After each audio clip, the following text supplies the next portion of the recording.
Hello again, and welcome to A Journeyman's Travels. My name is Daniel Scheifler, your host and principal consultant with Improving. Now, last time we introduced and started to break down the elements of effective decision-making. We only made it through about the first half. Drucker was imploring us to rightly identify both the real nature of the problem and the true needs, the constraints that the solution had to meet, before considering what might be acceptable or palatable. He also made certain to point out at the beginning of this that the most time-consuming step of any decision was actually transforming that idea into new actions and behaviors. And this can be our topic for today, to build the action plan and ensure, after we're starting to execute the action, that the decision is still the right one. But let's start with a quick review, right? The complete elements of Drucker's effective decision-making to truly identify the important features of any decision are a clear realization that problems are likely generic and can only be solved by a decision that establishes a rule or principle. The definition of the specifications or constraints that the answer or solution to that problem has to satisfy. What are the boundary conditions? Thinking through, therefore, what the right solution is that fully satisfies those conditions before thinking through compromises, adaptations, or concessions to make it acceptable. After having the acceptable solution that still is living, build the action plan to carry it out, and identify and capture the feedback necessary to test how valid and effective the decision is really against the reality of the situation. And so today we're going to resume with building that action plan. Whenever I hear leadership and action plan, I immediately think of an old proverb, or maybe just a stray bit of wisdom from military expertise, right? Never issue an order that can or won't be obeyed. This is given to new commanders to help them maintain their effectiveness in command. If all of your soldiers have suddenly been struck with fear, have broken rank, and starting to run scared, shouting orders at them to reform, hold ranks, they're not going to be obeyed. And so you are incidentally conditioning your soldiers to disobey, since your orders were the opposite of what their actions were right now. Much better to remain silent, get them back, help them calm down, and then issue your orders so they can be obeyed. Similarly, a commander who orders his soldiers to advance without recognizing that there's an obstacle in the way they can't advance through, like a giant chasm, not only looks foolish, but likewise conditions the soldiers to disobey because they cannot comply. So how does this apply to the effective executive? Well, when you're building an action plan, you must bear in mind whether the organization you are leading can actually follow those instructions.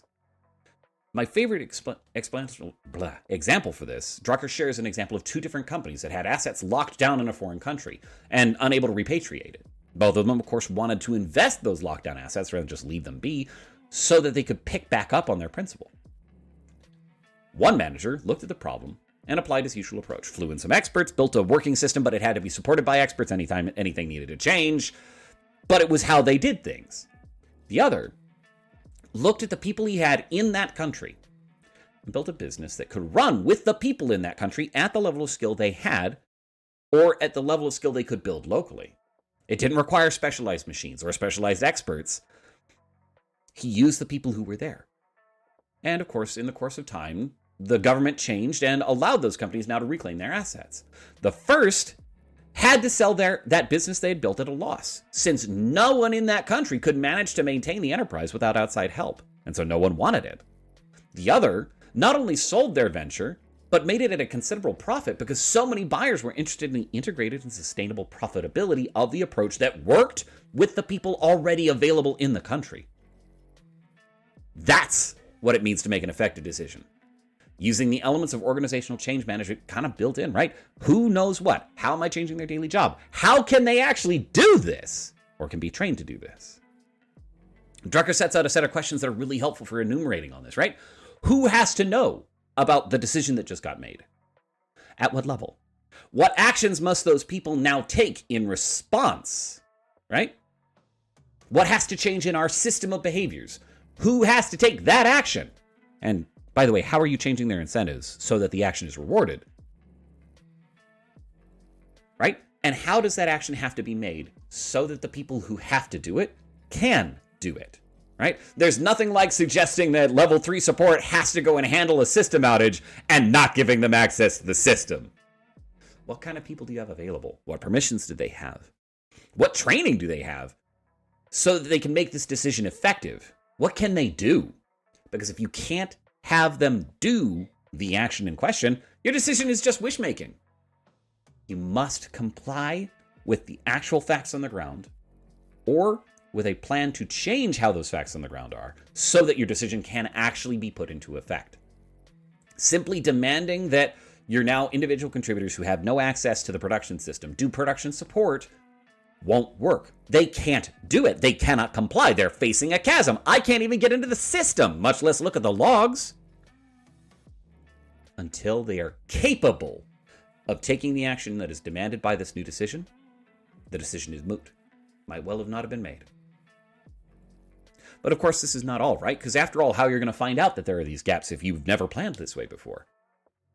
Right, so now that you've made the decision, we've got people acting on it, what do we need to know? Is the plan effective? Right? No plan has ever survived first contact with the enemy. Plans are useless. Planning is essential. So we have to get feedback, right? That feedback has to be considered before we start enacting the decision, because otherwise we're just going to confirming what's going on. Truly think about, if this decision was effective, what must change, right? Hey, we're going to go from doing waterfall-based planning to agile-based planning. Okay, why? Because agile is better. No, it's not. Okay, maybe it is, but only if you consider the right things. If you consider management confidence that things will be done on time, waterfall's much better about that. But if you think reducing and managing business risk and learning with minimum cost of loss, okay, now you're better talking about agile. How will you know that the agile system, the changes in behaviors, are actually effective? How do I prove it? That helps us challenge the confirmation bias. It won't be perfect, but definitely consider that when you're trying to build what must this action accomplish? What changes have to make? And Drucker advocates that we continually test this decision against actual events, right? I made a decision about a principle of who ought to be responsible, right? Of how they ought to think about what they're doing. Okay, how's that measure up against actual events? Am I producing the results, the outcomes I actually care about? And especially, test the assumptions about what is existing in the system and the expectations of the results that the decision was built on. If either of those aren't being matched, right? Like the assumptions just don't hold, that's not really true, or the expectations aren't holding up, hey, your decision is wrong. If your decision isn't making an impact, it might be wrong. Maybe you looked at the wrong problem, or you started with the wrong data. If an assumption proves wrong, right, any of it, the decision based on that premise is definitely wrong. Because you won't have been mapping to the real data. Go back and revisit and change. But coupled with this feedback, we have to begin our decision with the assumption of fallibility, right? It's entirely possible that the leader making the decision is wrong, and that has to be made okay. Notice, I didn't say it had to be acceptable, because there's no choice. But you have to build a process, a system that can be resilient to a wrong decision, test, and correct itself. Think of this like the balancing act that a human being performs while walking, right? If they slip, the graceful will slip and then catch themselves and get back up, and they'll be okay. Those who aren't able to slip will fall and injure themselves, right? All of these things are predicated on fallible items, right? The process, the people involved. Heck, even our data is fallible because it's all measured from a perspective, and we may be missing whole portions of data that show a different story. The effective executive has to know and account for this. And the best way to do so is to build feedback into your system so that your decisions can be measured against reality. And then to sense and respond, to iterate and to adapt to what reality is showing you to be true. In that sense, you have to consider the failure conditions for your change. At what moment is it enough? Is enough been enough, and that you're going to pull the plug on this decision? At what point does the decision become dead and you go back to something else? And the faster you can make your organization able to make those choices at an appropriate level and institute changes, the better your organization can perform. Because they'll stop doing the things which are waste and start doing the things which are of value. And they will keep themselves from falling into patterns that don't need to be maintained. In the end, the process of effective decision-making is just as much about knowing what the problem is as knowing your organization. Because without the actions to carry out the decision, it's, just wishful thinking, right? Unless you know who must change and how they have to behave, the decision can never be more than just words on a page. Likewise, we have to resist the urge to call problems solved once the decision and action plan are in place. We need to consistently test our solution against reality. We don't know, because all the stuff we based our decision on is itself fallible. Something could have been wrong. Look for the moment when a new problem emerges or the existing one re-emerges, and kill the decisions that are doing that, and make better ones. This means you're probably going to iterate through several forms of the action plan. And yes, that does mean that the organization will be adapting somewhat regularly until the classification of problem has become systemically handled, right? The high call of an executive is to account not only for systemic challenges, but even for the fallibility of the organization's components, right? Forewarned is forearmed here. So there's no need to panic, but we have a high and hearty challenge ahead of us to make effective decisions. And we haven't even gotten to decision-making itself, which is going to be the next chapter. But before we go today, I want to leave you with this challenge. What is one decision that you've made recently that might need to be adjusted for the people who are going to carry it out?